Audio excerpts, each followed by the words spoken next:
Next, Mr. Braley for an opening statement. 3 minutes, please, sir. Thank you, Mr. Chairman. Ranking Member Walden, I can't imagine a more important hearing for this committee to hold than the one we're having today. As a child growing up in the late 50s, my parents had a drop-side crib. As a parent whose children were born in the late 1980s, I purchased, assembled, and my kids all spent time in a drop-sided crib. And to the Siriglianos, I want to extend to you our sympathy and also our appreciation for your courage in using this tragedy to teach others about this danger. And I can't thank you enough for coming down and spending your time to help educate us on this important issue. I'm very, very concerned about the recall, not just of these recent cribs, but of the millions of cribs that have been recalled in the last several months. And I believe we need to act immediately to ensure that all cribs sold in the United States meet the highest safety standards possible. You've heard the number, 635,000 cribs made in China and Vietnam by Durell Asia recalled. This right on the heels of the largest crib recall in U.S. history 2 months ago. And this has been something that hits home for me personally, because the most recent recall has been linked to the October 2008 death of a 6-month-old infant in my state of Iowa who strangled after getting trapped in a Durell Asia crib when the drop-side hardware broke. In addition to that tragedy, the CPSC received 31 reports of incidents involving Durell Asia drop-side cribs, including 6 reports of children being trapped between the mattress and the drop-side, and also received 36 reports of broken slats on the Durell Asia crib. And this gets back to my point earlier. I can tell you, having purchased and assembled a drop-side crib 30 years after I was in one, that the quality of materials being used in these cribs is much less than it used to be in terms of the wood products. And that's why we need to have a strong response to deal with this clear pattern of problems. In their statement, Durell Asia said that the recalled cribs meet and exceed all applicable safety standards. If that is true, then this is just one more clear indication that we need to act as quickly as possible to strengthen and enforce any standard. These deaths are inexcusable. They involve the most vulnerable members of our population, and we have no excuse for not fixing this problem immediately. I'm glad to hear that CPSC has taken initial steps to address these safety concerns for cribs as mandated by the Consumer Product Safety Improvement Act, which we passed here in 2008 and which this committee addressed in hearings. But I'm concerned about the length of time this is taking, and I look forward to hearing from Chairwoman Tenenbaum about the additional steps the Commission is taking to improve and upgrade crib safety standards. Unfortunately, these crib recalls also illustrate the dangers of free and unrestricted trade with companies that don't have the same safety standards for manufacturing that we do in the United States.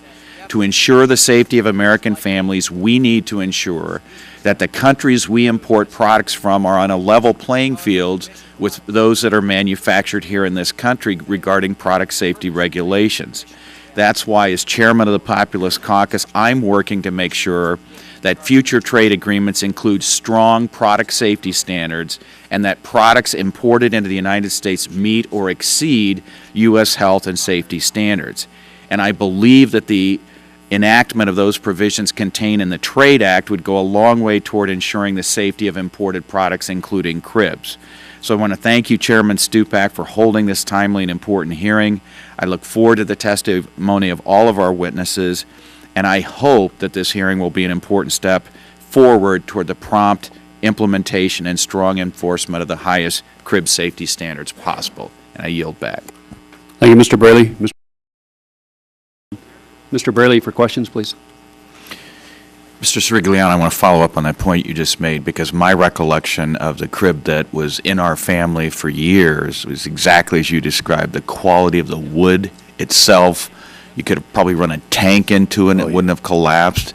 I took 4 years of high school shop classes, and I've assembled a lot of consumer products, and I apply a lot of torque to make sure that they are properly tightened. And yet I remember the one that I assembled, even though it was on wheels and on a hardwood floor, there was a flimsiness to it just in the way that it stood there that I don't remember in the one that my parents owned.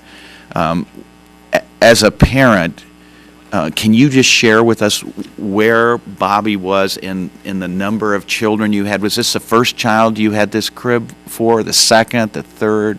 Tell us a little bit about that. No, we had the crib for my daughter, and at the time she was. Well, we bought it for her when she was born.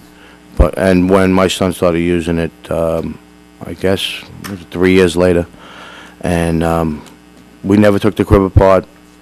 I remember putting it together.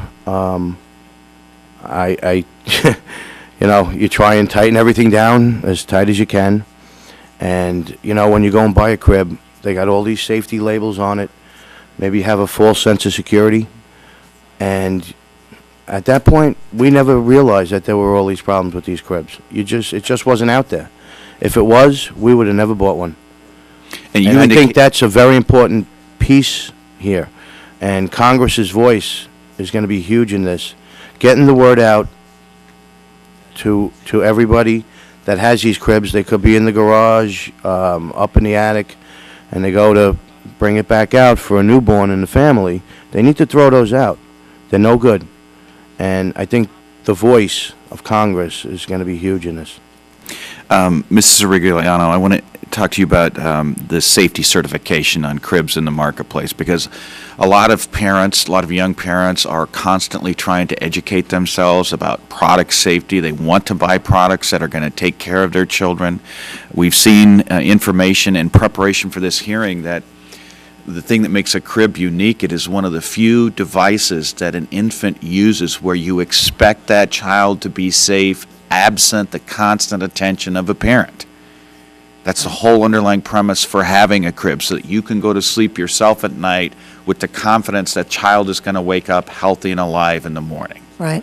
So one of the things we know is that most manufacturers who sell cribs in this country use this certification meeting voluntary safety standards through the Juvenile Product Manufacturing Association, and they certify with a seal on the product that it's been tested by independent labs and meets all current and mandatory voluntary safety requirements. And if you look up here on the screen, I believe this is the seal that is used. Is that your understanding? Yes. Yes. So was this crib that you bought for your daughter originally and that was used by Bobby, did that bear this seal? It looks very familiar. I'm not sure exactly, but I know it did have 2 seals on it. And that was one of the things that we were looking for when we went to go purchase a crib. And when you look for that and see it on there, as parents, what does that say to you? It's safe. It's been tested. Gives you a sense of security. Would it surprise you to learn that the cribs involved in these latest CPSC recalls were certified by JPMA as meeting all applicable safety standards? It wouldn't surprise me, no. In your opinion, as parents who have purchased this product, what value does that certification seal have to parents? Now? Yes. Or when we purchased the crib? Now. It has no value right now. And why is that? Because we've been doing a lot of research, and it seems like, I mean, you're looking at millions and millions and millions of cribs that have been recalled. And the reasons for the recalls, you know, just little pieces of plastic and springs. I mean, you know, how long is a spring reliable? You're talking about a spring and a plastic piece that are exactly what you use in a Bic pen. It's basically the size of what it is. And how long does a Bic pen last? And I would think a majority of families do not go out and buy a new crib every time a new child is born. Most families No, they don't. buy one crib and they, use it through the length of all of their children. Well, I couldn't agree more, and Mr. Chairman, I hope that we will use this hearing as a way to identify ways to improve this safety certification process to protect the rights of consumers and the safety of infants. And I yield back. Thank you, Mr. Braley. Mr. Braley for questions? Yeah, Mr. Dwyer, I want to follow up that last comment you made. Manufacturers of these products are incredibly responsible. You stand by that statement. I do. In the statement you submitted, it indicates that your Manufacturers Association has grown to include more than 250 member companies in the United States, Canada, and Mexico, and that these companies manufacture and or import infant products. So, do you have members that are manufacturers in China and Vietnam? No, we do not. Okay. That actually are manufacturers in the country or manufacture in those countries. Right, but my point is, since you have the word import in there, I assume some of your members are importing products that are being manufactured, and that is who the manufacturer is you're referring to when you said manufacturers are incredibly responsible. The manufacturers that are members of the association must have a place of business in North America, but yes, some of them do manufacture their products overseas or import their products from overseas, and yes. Right, and isn't it customary that the inspections that you rely upon are done at the point of manufacturing? The inspections for the certification program, they are done both domestically and overseas. Okay, and you're aware that it's much more difficult to ensure the integrity of those inspection processes when they're being done in a country like China, which has very strict controls on access. Our members take great care to visit with their factories overseas every year and to make sure that quality control practices are taking place at the highest levels. Have you ever tried to serve a Chinese manufacturer of a defective product that's marketed in the United States? Serve? Serve for legal process. No, I have not. Do you know what's involved in that process? I do not, sir. Do you know that international treaties have to be complied with and that service has to be performed domestically through the Chinese government that erects roadblocks that can prolong the actual accountability of foreign manufacturers who are selling defective products in this country for years and years if you are ever successful? I'm not familiar with that process, sir. Are you aware that certain states, like my home state of Iowa, have domestic laws that provide immunity to sellers of products, like some of your members, if the manufacturer is accountable and can be served? And that may put you into this endless limbo of trying to get service in a country that doesn't want its manufacturers to be served. And that's exactly what Representative Sutton is talking about in this bill she's about to introduce.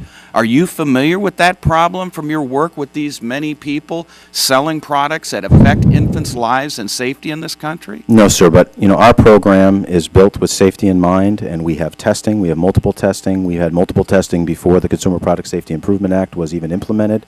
Our program, Section 104, the requirements of certification are more robust, and they mirror what this Congress, what this committee has put together. I'm not familiar with challenges with serving Chinese manufacturers with, warrants for defective products, but we're here to talk about our certification program, the ASTM standards. Well, in your certification program, have you ever encountered incidents where the instructions on assembly are written in that country of origin in some form of English that would not make sense to anybody in this room, and yet is being used by the manufacturer and the subsequent seller of that product as a guide for people in assembly of that product? Are you aware that takes place? There's pretty clear guidelines, both at the voluntary and the mandatory level for the standard, that dictate how the instructions should be put together. And I am not aware that there are issues with communication on the instructions. It is an issue that the group is working on and looking at adding some additional warnings and looking at instructions. Eliminating moving parts would help with any disassembly issues, but I am not aware that there are any issues with instructions, sir. As part of your certification requirement, do they look at the assembly instructions being supplied by the manufacturer? Yes, they do. And do they look at whether or not the language that is being used is in plain English that can be easily understood and adapted by the consumer in the assembly of that product? Well, the product in the certification program, the product has to be assembled to the manufacturer's instructions, and so that is a requirement. And that's my point. Mm-hmm. My point is the manufacturer in the latest recall is located in China, located in Vietnam, and they sometimes have a very different understanding of the English language than American consumers putting that product together. I'm not just talking about from a professional standpoint. I'm talking from the standpoint of a parent who's assembled many of these products and is frequently mystified by what the intention is in the assembly process, because it's obviously being written by somebody who doesn't live in this country. Are you specifically talking about the Durrell recall, the Durrell Asia Yes. recall? 635,000 units? Yes. Which were not JPMA certified? And I am well aware of extenuating circumstances in that case, where that crib was put together with duct tape by parents, and criminal charges were charged against those parents for endangering their child. And I'd But like they to were bring that filed. up before I close, Mr. Chairman, because what happens in these cases is everybody engages in finger pointing. And one of the first people on the line are the parents dealing with the tragic loss of their child, who are frequently blamed and subject to criminal prosecutions, which are many times later dropped. And I think that it's important that if there are manufacturers profiting from the sale of these products, they take a good look in the mirror and do everything they can to address the problem, not always blame the parents. And that's why this work we're here today is so important, and I yield back. Thank you, Mr. Braley. It should be noted, too, on that case where the parents' charges were dropped. And so, just so the record's clear.